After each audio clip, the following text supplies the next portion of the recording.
Hello Pisces, welcome to the Plaid Sheep Oracle. And it seems like we are entering a session that's going to be very mystical in nature. Although I suppose we'll see where we go. Aries reading yesterday was mystical and esoteric and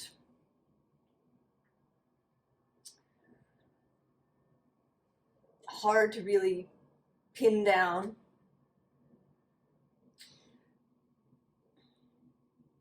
Yours is clearer to me, but also,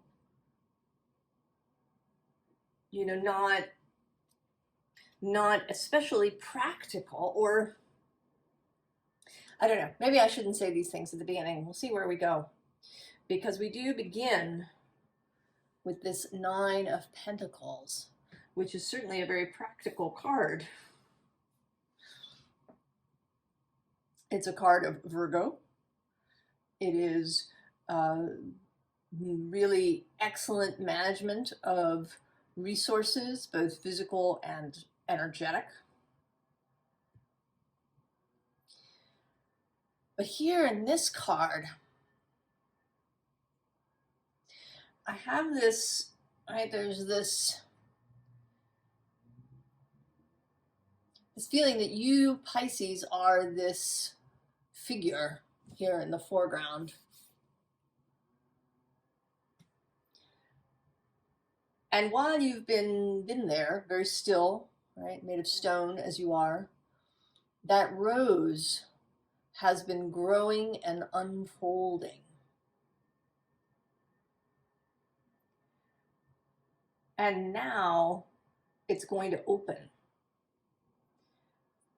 And the fragrance of that rose is going to fill that space. This rose is so fragrant.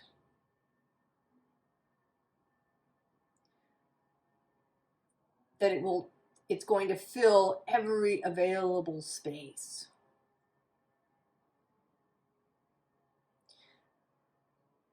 And it will move you.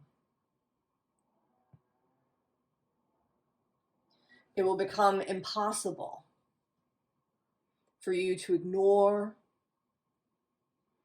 to turn away from, to remain in this still, stony way that you are in this card.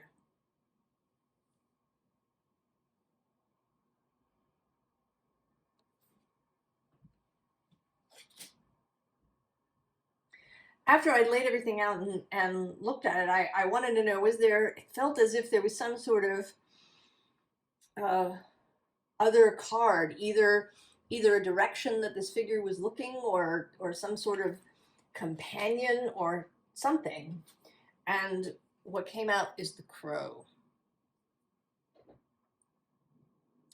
And not just a crow, but at the bottom of the deck, or the open underlying, the mystical shaman.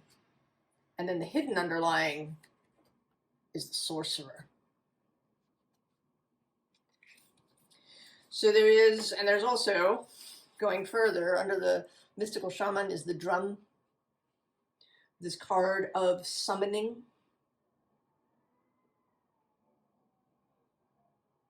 Right, of drumming in the circle to summon spirit.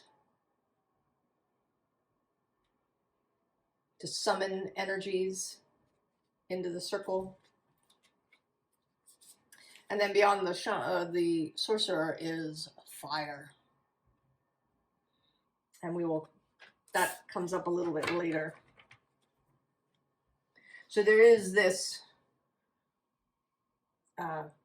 mystical, magical, esoteric, occult energy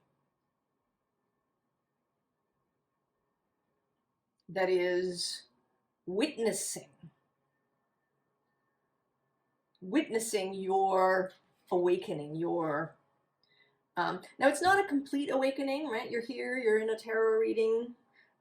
If you've been with me for a little while, other Pisces readings have talked about Pisces becoming an oracle, Pisces taking on this mantle, Pisces accepting the mantle of oracle, of seer, of priest or priestess. So this has all been there, but I don't know, maybe you've been ignoring it, or maybe it's just been going really slowly. Maybe the, you know, with this Nine of Pentacles, this stony self here that you've been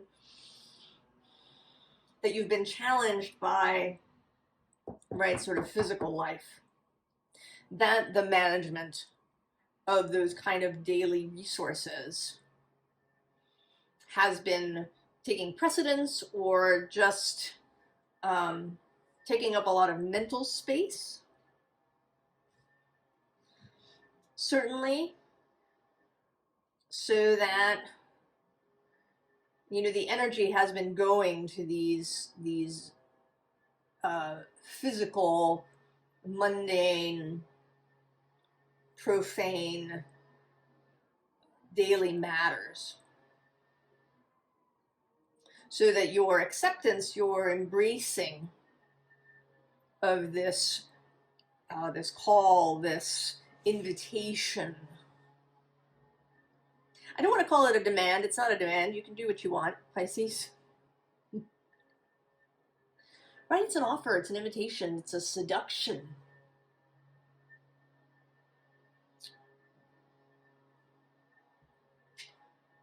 And I think that you are willing. I think that you absolutely are. I don't think that you would be here in this reading if you really wanted nothing to do with this. But I think that you have been ringed in, fenced in, held by things in the material world. And those can be thoughts too, right? Thoughts about the material world. What, you know, maybe what needs to be done, what should be done, you know, worries about resources, worries about what other people would say, all of this kind of stuff that may be holding you. But now the fragrance of this rose is so intense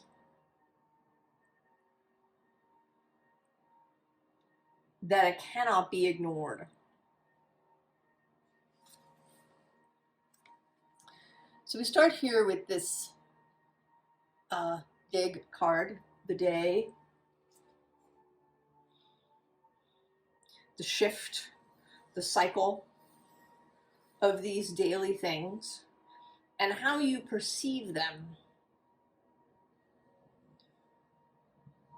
How you perceive your daily round. And interestingly, we have right here, the next card is night. So there is both day and night.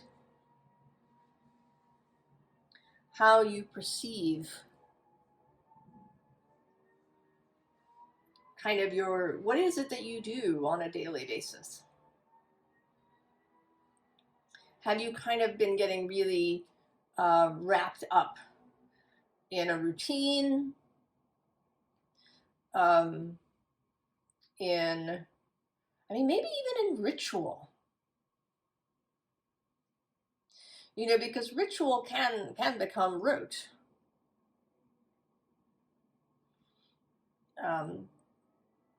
Pisces as a mutable sign. You know, finding ways to be mutable about your daily way.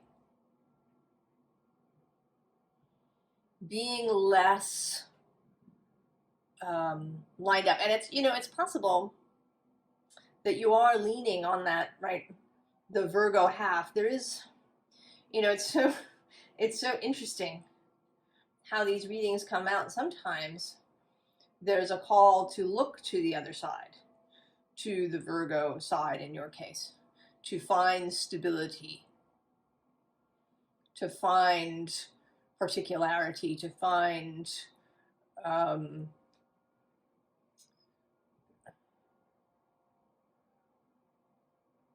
right, a way to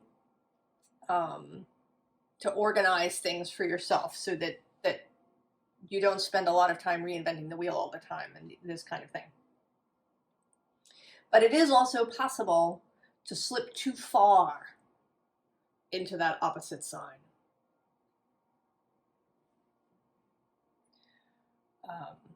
Or even to, right, to have an adversarial, resistant relationship with Virgo.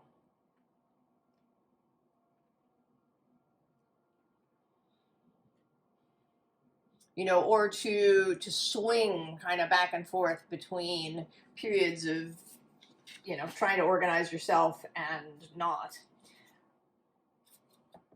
And actually, you know, I normally look at the bottom card before I start, but I didn't this time. And this bottom card is Earthly Power. So there is something here, right, about being able to utilize, right, to take advantage of that Virgo opposite, but without it taking over.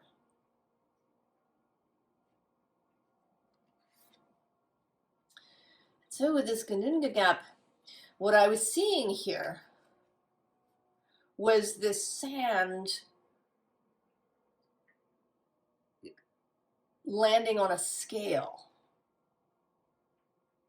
right? So the scale would tip, or perhaps sand in an hourglass.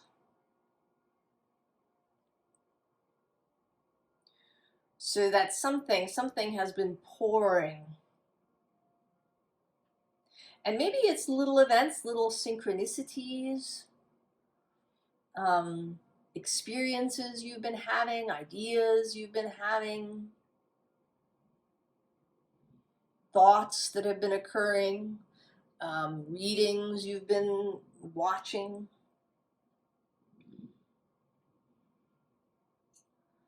And each one, right, a grain of sand that's flowing and is about to tip the scale.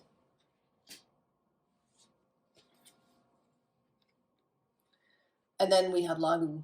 Lagu's the lake, the flow. Tipping the scale into real flow.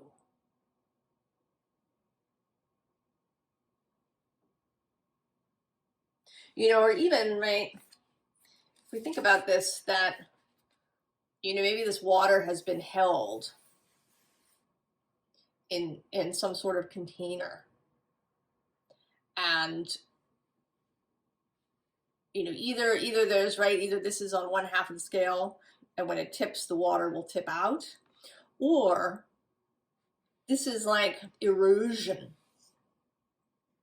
that something has been eroding, and it's going to reach, right, a tipping point where the water can burst through and start to flow. And this is also interesting because of Saturn. You know, he entered Pisces back in March. He didn't get very far, not even to, right, just a few degrees, 6 degrees, before he turned around and went all the way back to 0. And now he's moving forward again. And it's interesting because Saturn, right, is meant to be structure, that there's something here about a structure breaking down. But that's a Saturn thing too, a dismantling. Right? Something like, you know, a controlled demolition involves a lot of Saturn. Right? Specifics, placing, right, the explosives in just the right place so that the whole thing will collapse neatly and evenly.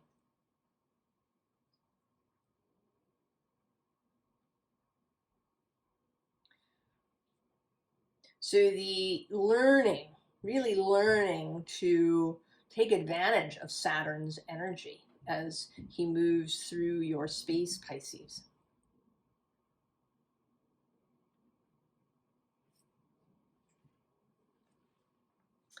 And then this Five of Voices with this olive branch, right? The coming together, perhaps of parts in your mind that have so far been adversarial, or at least looking in opposite directions.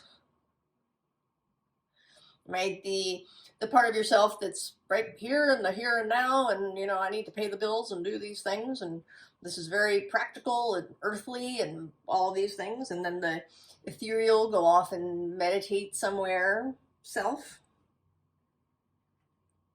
This is finding a way for these two things to work together. And most particularly for the mystic to enter the mundane. To really see all of the daily tasks become infused with this occult energy. And we have here this Six of Voices, which is my intuitive wider self guidance card. Right, here's your little earthly self, and then there's your wider source self, and you are held. You are held on the bottom of this deck. Oh, is the Nine of Materials, Virgo. Underneath. And then we get the High Priestess. For sure, mystical. And here with this moon touching her hand, right, the infusion of this moon mystic energy into you.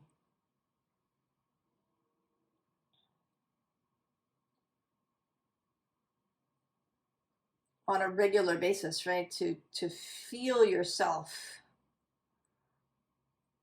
as energy, to feel yourself as your wider soul, to know even when, right, when the worries scratch at the door.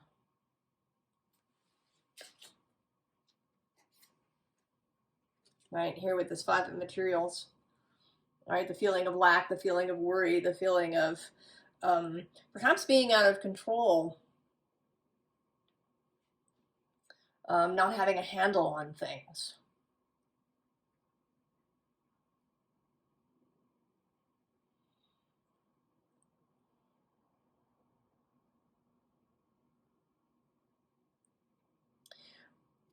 But maybe you don't have a handle on things because you've been trying to do them in too Virgo a way.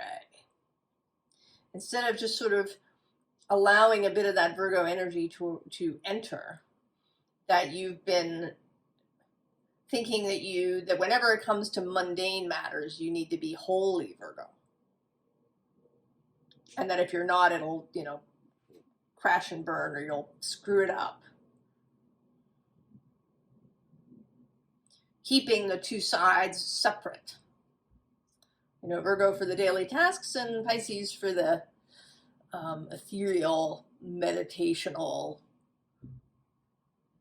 section. Rather than allowing it to mix freely. But something has arrived to change your view, or to change, right, this rose, this opening of this rose.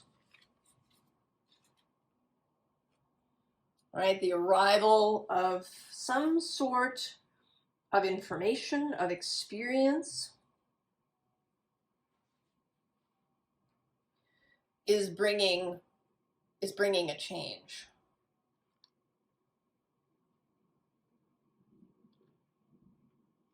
A realization, an understanding, something becoming much, much clearer to you.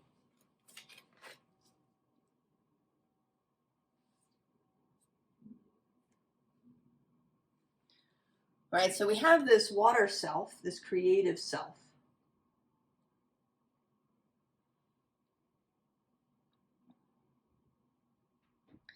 And I see this as you, right, in your meditative, mystical process. And that, right, that is in theory been going really well. It's just that, right, it gets shut off when you step outside of it. Below that, we have this wind, right, a continuation of this Knight of Voices, Knight of Swords energy that is kind of blowing through.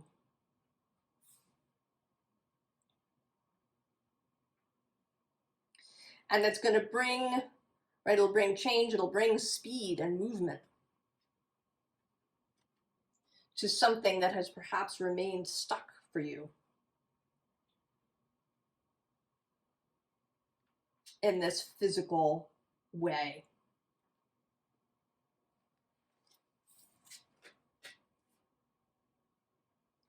You know, and we have this fecundity card, which, you know, this is one of those images that to me does not match the keyword. Because she's, right, she's got her arms crossed. This is, right, the body language is not expansive. Right, she seems as if she's in the rain and that she's not really having a very good time. This is not really fecundity to me.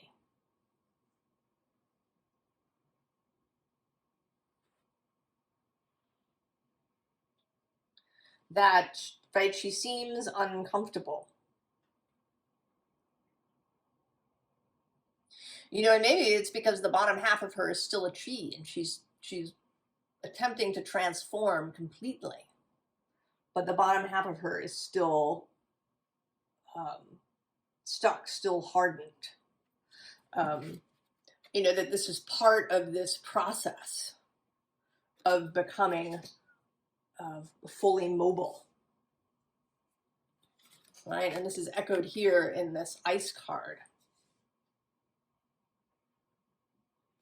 Right, underneath.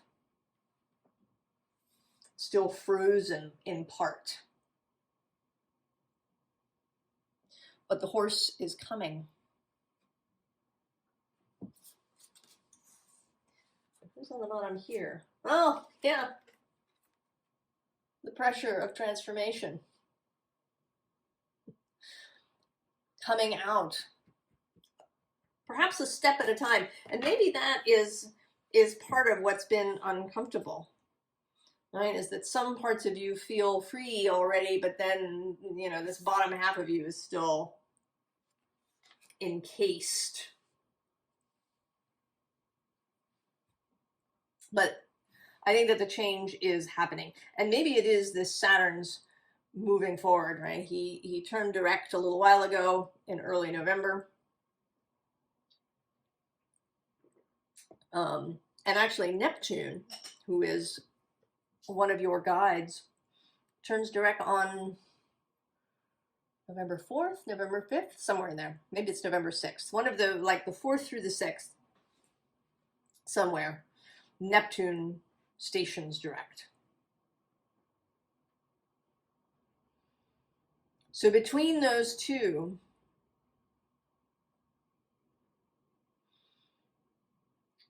that now the way forward is much clearer. Maybe that Saturn's turn direct has unfrozen part of you.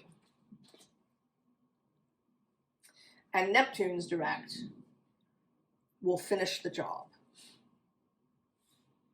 That there will be some experience, some energy that comes in that really helps you to understand this fully, this ability to bring the occult into the everyday. So once the horse arrives, you're going to get on the horse. This is the Seven of Cups in this deck. Right, you're going to get on the horse, and the horse has arrived, woken you up, broken through the ice. You get on the horse's back. And this horse, you know, there's the horse himself, but there's this, right, this suggestion of serpentness and dragonness happening here. This combination of earth and water, of dream and reality. And who's here? No, the King of Pentacles. Taurus energy. And Uranus, right, has been moving through Taurus, sextile Pisces.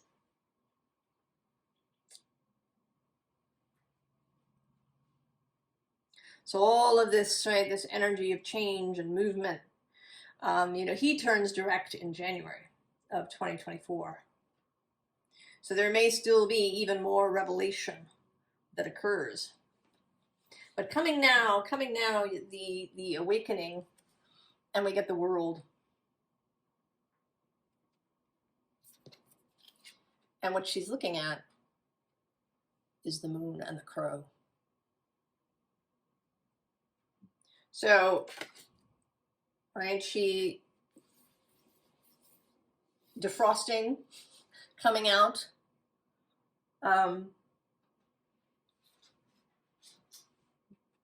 becoming fully yourself, and seeing, right, the crow and the moon, and the crow and the moon. And Saturn is associated with the world card, as is the earth element. And once that happens, then we get the Three of Wands, the ability to take action, to see the future in a more active way, to take a real part in what is coming. And then the Eight of Swords. And here in this Eight of Swords, right, it's realizing that there are no swords at all. There's just flowers.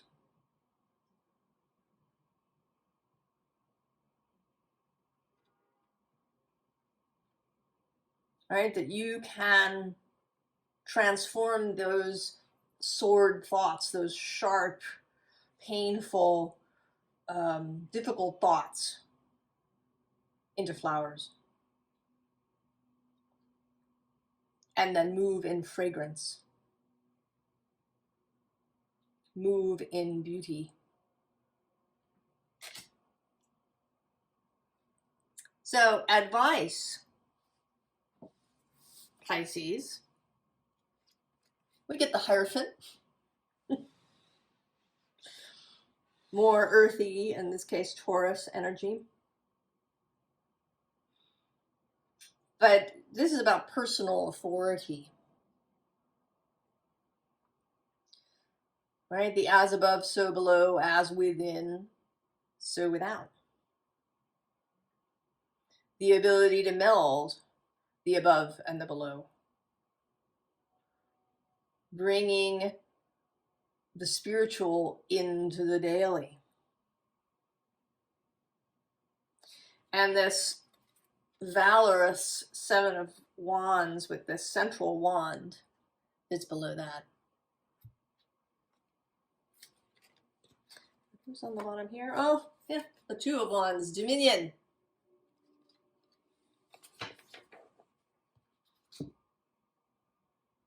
So taking, right, taking the authority, taking it on, taking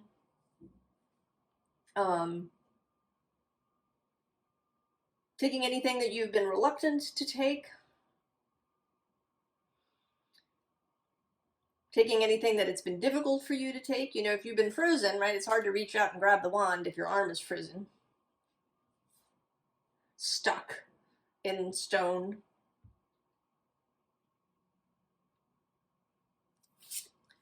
And then we get the Knight of Cups, who is bringing his cup to the High Priestess.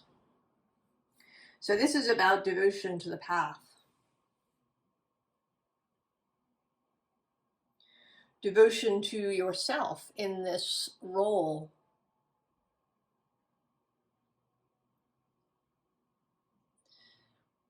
And finding your way of being this. That you're not going to take anybody else's definition of what it means to be the High Priestess. Of what it means to infuse your whole life with spirit. You do it how you want to do it, what feels right, what will actually come naturally once this river is released.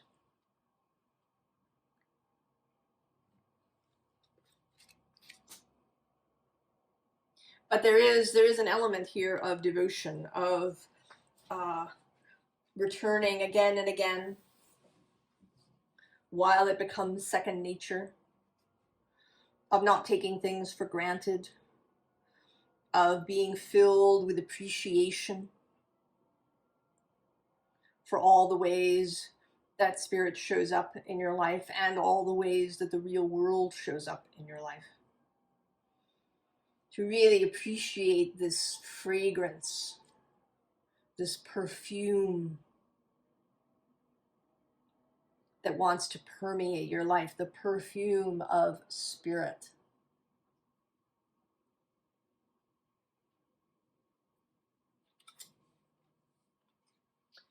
So we have this works card, which is the Three of Discs, the Three of Earth, collaboration, of course, with spirit, with your wider self and the source of all things, your fellowship. But you know, this always looks to me like some sort of hovercraft that's cruising over the water.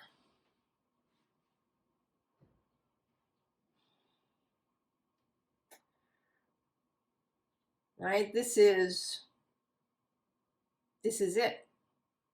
Right? The real combining of things.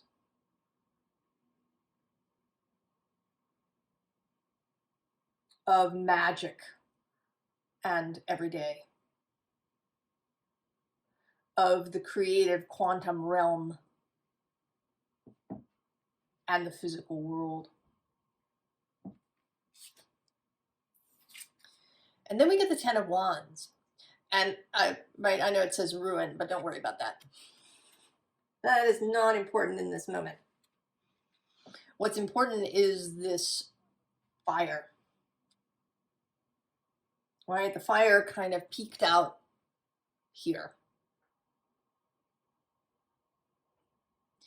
And there are going to be endings.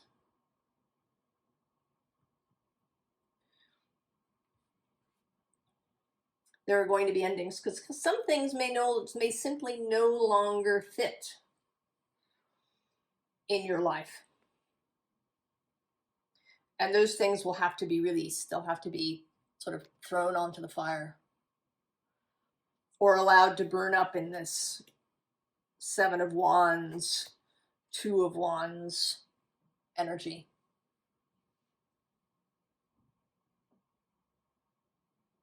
So if there's anything, you know, maybe you've sensed that already. That may be part of this remaining in stone. Is that you have realized, sensed, understood that some things will have to go. A job, a hobby, a friend, maybe even. a relationship that will need to be released.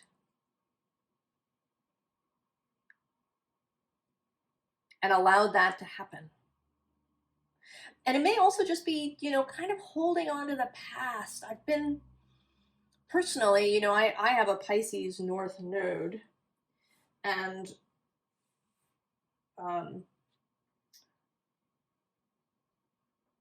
so I've been feeling some of these Pisces readings, pieces of them. And in the last, I don't know, 2 years or so, I found myself just really releasing the past. So it may be some of that, you know, old letters and documents and these kinds of things that I used to take out and read. You know, even, you know, someone I follow on Substack was writing about his childhood, and I found I just didn't want to read it. I don't want to know about your childhood, you know, in this way. Childhood is important. And if I was doing a personal reading for someone, then I do want to know.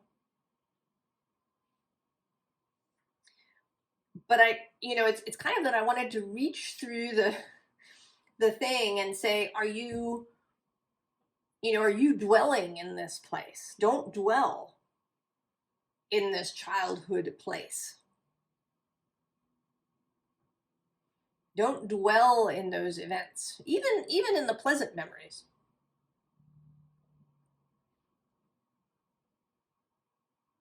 You know, you can go there in order to release things, in order to perhaps understand your own triggers, your own shadows, but do not dwell there. The past is not a map to the future.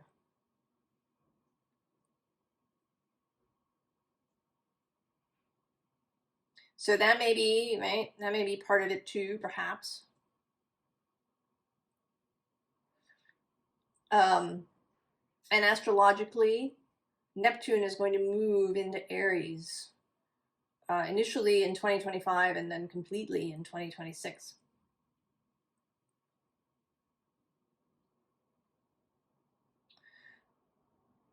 So, right, like a new beginning, a looking forward, rather than in any way being mired in the past or spending a lot of time in the past, even in pleasant memories, because that keeps this stone solid.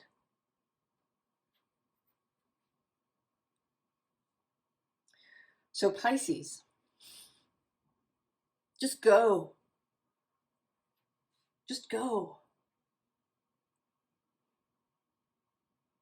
I wish you all the very, very best, Pisces. And I'll see you next time. So long.